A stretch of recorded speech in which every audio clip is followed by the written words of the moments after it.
Demain, ça peut être votre tour pour une raison ou pour une autre. Surtout que maintenant, il y a beaucoup d'arnaqueurs un petit peu partout sur Internet, dans certaines entreprises, certaines sociétés de financement, certaines sociétés de recouvrement même. Ils sont des terribles exploiteurs et feront tout pour te plumer. Alors les mecs, faites gaffe.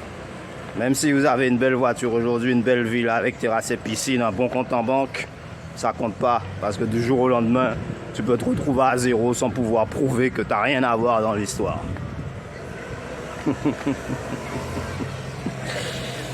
Voilà. Bon. Ok. Voilà déjà quelques années. Il y a de ça quelques années, alors que je me baladais dans une des ruelles de Pointe-à-Pitre à la recherche d'un petit magasin sympa pour m'acheter des nouvelles fringues, histoire de sortir avec la classe. Ouais, donc là, je croise un jeune homme qui avait l'air d'être SDF, hein, mais bien qu'il n'était pas en piteux état, mais visiblement il était dans de sérieuses difficultés. Donc il me raconte un petit peu sa descente aux enfers et il m'explique qu'en fait il était sur la métropole, il travaillait plus dans le domaine de la sécurité essentiellement, et il est revenu au pays pour faire sa petite case sur la terre de ses parents, quoi. Donc habiter à côté de son père. Il revient au pays tranquille. Et puis il cherche du boulot. Alors il trouve un boulot au niveau de la sécurité. Et voilà, donc on lui donne plusieurs missions. Et tout se passe bien. Donc il met un peu d'argent de côté et il se dit bon bah, je vais attaquer la petite case, quoi. Alors grâce à son boulot dans la sécurité, il met un peu d'argent de côté et puis il se dit bon voilà, ça fait 6 mois que je suis arrivé, j'ai un petit peu d'économie, je vais tout de suite réinvestir voilà, dans la petite case, parce que c'est sa première préoccupation, vu qu'il veut pas trop rester dans la petite chambre, la maison de son père. Il préfère faire sa petite case à côté, 20 mètres plus loin, quoi. Et malheureusement pour lui, c'est là que les ennuis commencent. Mais vous allez voir, la suite est un petit peu plus complexe. Comme il s'est fait un peu de sous, il se dit bon là maintenant je vais m'acheter une petite bagnole aussi, hein, parce que bon la mobilette c'est bien, prendre le bus c'est bien, mais bon une petite bagnole, bah, c'est quand il pleut et tout, le soir, etc. Bon, il a besoin de sortir, il est coincé. Des fois, par rapport à son boulot, eh ben, il a des horaires décalés, donc il faut qu'il ait un véhicule personnel pour pouvoir se déplacer sans problème. Donc il achète son petit véhicule. Le fait qu'il a eu son petit véhicule, copain, copine, etc. Et il a fait une petite joupa en attendant, il a fait une petite case en tôle en attendant, et c'est là qu'il squattait, parce qu'il ne voulait plus du tout rester chez son père, quoi. Il habite juste à côté. 20 mètres plus loin. Alors il est dans sa petite joupa et tout, il a fait son petit jardin, tranquillos. Et puis pap,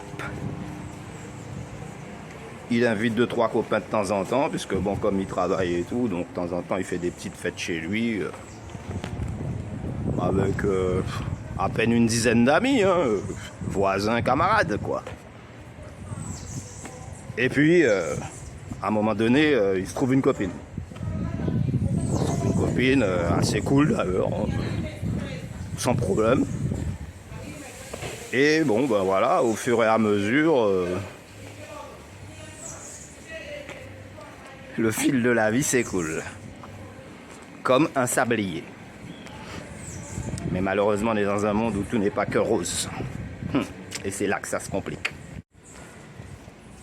Un jour, alors il était vers à la tombée de la nuit, hein, entre 5 et 7. Il est là avec deux, trois amis, deux, trois camarades. Et ils sont en train de s'organiser un petit truc entre eux, domino, cartes, partie de poker, belote, enfin bref, tranquille quoi. Petit sirotage à peu près à 4-5. Puis il voit, il a jamais eu de problème avec son père, à aucun moment. Puis il voit que le père arrive avec un flingue et leur dit cassez-vous de là, vous êtes sur ma propriété, je ne veux plus voir personne. D'un seul coup, hein, du jour au lendemain. Putain, le mec il s'entendait plutôt bien avec son père, mais du jour au lendemain, le père lui a fait comprendre qu'il ne veut plus voir d'amis. Pourtant c'est des mecs tranquilles, assez éloignés de la maison quand même. Et puis côté campagne, donc ça ne dérange aucun voisinage. Et ben,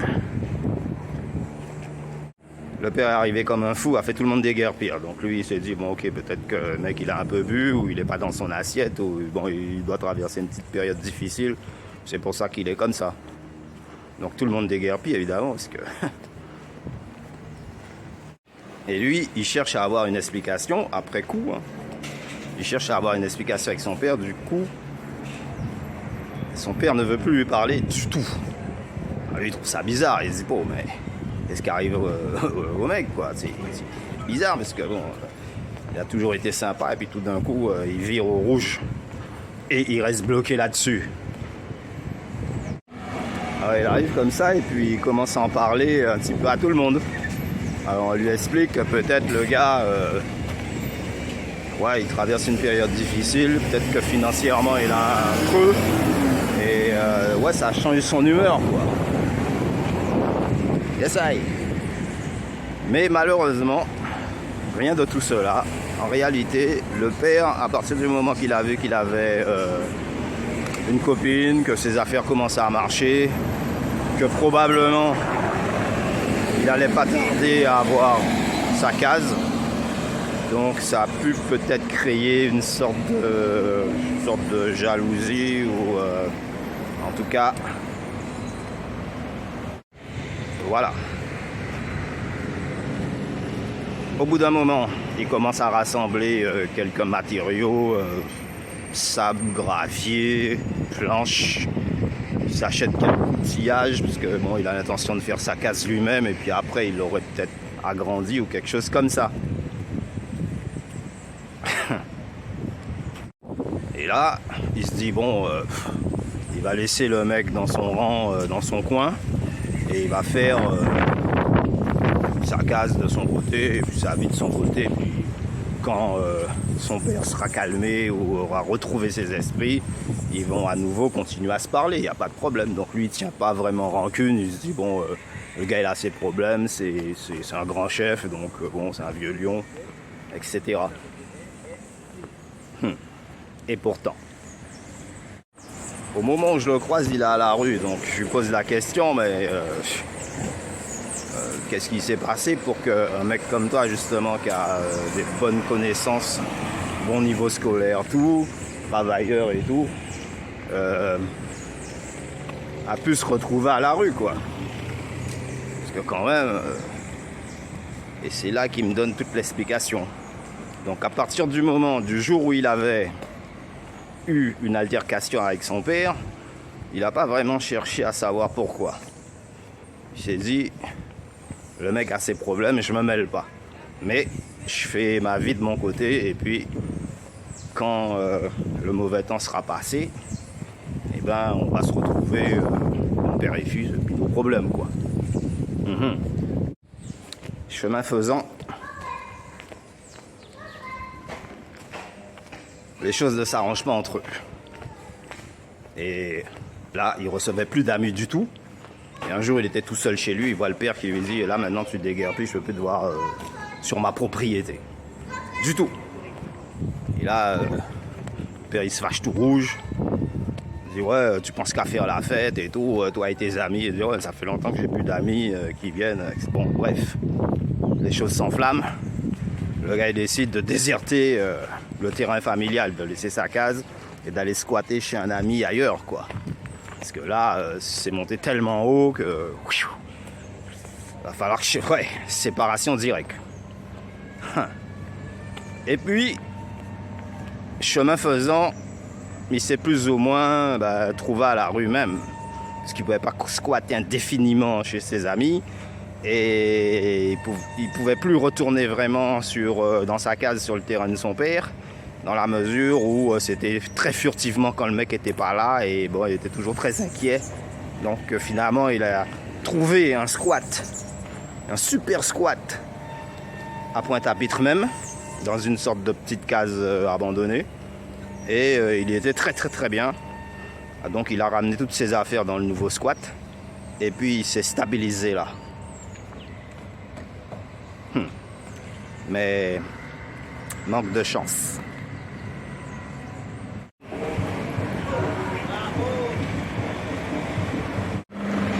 Ouais, alors j'en étais justement arrivé au point quasi final de l'histoire. Donc là, il se retrouve à la rue, il trouve un squat. Il préfère son squat, donc il s'organise dans son squat sur Pointe-à-Pitre. Et le problème qui s'est passé, c'est qu'effectivement, il était très très bien dans son squat. Mais les autres mecs qui se trouvaient à la rue comme lui, parce qu'entre-temps, il mange à Saint-Vincent-de-Paul, il fait un petit peu la manche, il demande 2-3 petites pièces, par-ci par-là. Et les autres qui sont à la rue comme lui, peut-être qu'ils arrivent moins bien à se démerder, ou qui sont en tout cas moins réfléchis que lui, ont commencé à trouver qu'il était un petit peu trop à l'aise pour un mec qui était à la rue. Donc, lui, il faisait hyper gaffe parce qu'il était conscient que on pouvait facilement le plumer, vu qu'il avait tout ramené dans son squat, ses papiers, sa télé, chaîne IFI, etc. Donc il faisait hyper gaffe. Donc quand il quittait les mecs, il leur laissait pas à savoir qu'il avait un squat. Il leur faisait croire qu'il était chez lui. Mais les autres ont vite compris que non. Il était à la rue comme eux autres. Et donc un soir, ils l'ont suivi en douce pour repérer où était son squat. Et une fois qu'ils ont vu où était son squat, eh ben, ils l'ont plumé.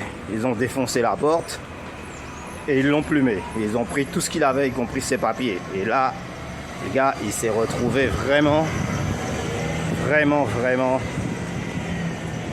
SDF même, à la rue. Donc il pouvait plus trop retourner dans le squat parce que les mecs, ils avaient tout défoncé. Ils ont même mis le feu à un endroit. Donc le squat n'était plus praticable. Donc ouais, les mecs, ils sont tous à la rue. Et donc le mec, il t'explique en fait que la rue est épluche, quoi. Donc c'est très facile de se retrouver à la rue. Mais alors pour remonter, c'est la croix et la bannière, tu peux compter que sur Dieu, quoi. Parce qu'il n'y a pas grand monde qui vont te donner un coup de main. Même si tu es un bon samaritain, tu es bien intentionné, tu veux bien aider les autres, et bien malheureusement, le jour où tu te trouves démuni, tu peux regarder derrière, il n'y a plus personne, il n'y a que ton ombre qui te suit, quoi. Et effectivement, le gars, il devait avoir un Dieu avec lui, ou il devait souvent aller à l'église pour prier. Alors où je parle, la cloche sonne, et on l'entend.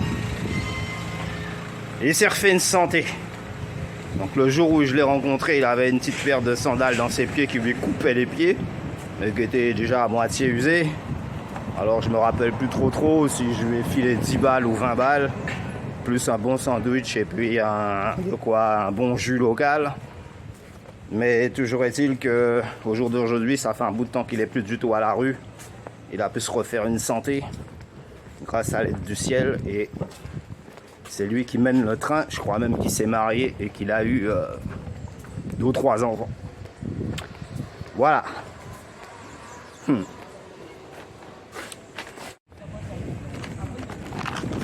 Ouais, alors la logique voudrait que quand t'es gentil garçon, tu fais du bien aux uns aux autres, aide les uns et les autres. La logique voudrait que au moment où toi tu te retrouves dans la difficulté, ben, sans problème, tu trouves le retour de la part des gens que tu es supposé avoir aidé quand eux, ils étaient dans le trou. Et ben, la philosophie, c'est que plus tu fais du bien au nègre, plus tu récoltes du mal de sa part. C'est ça la logique. Et ça, je l'envoie de manière personnelle à certains. Et je leur dis de bien regarder ma tête. Et je répète à nouveau, hein, plus tu fais du bien au nègre, plus en retour c'est le mal qui te rend, qui te donne, qui te renvoie. Reste à savoir pourquoi. Je ne sais pas si c'est le diable qui est rentré dans son cerveau et qui a pris sa tête, si c'est les séquelles de l'esclavage que nos ancêtres ont subi, si il le fait exprès ou bien c'est l'avarice ou l'appât du gain qui l'ont rendu requin. Mais à un moment, il faudrait que chacun de ce genre de personnes, quelle que soit sa couleur de peau, hein, puisse se remettre en question et regarder autour de lui que pendant que lui se gave, il ne faut pas oublier qu'à cause de ces conneries, de cette imbécilité, eh bien, il y en a qui se retrouvent à la rue, il y en a qui se retrouvent sans rien. Avis aux amateurs. Sur ce, la suite au prochain épisode. Atlantic TV #1. The station is yours.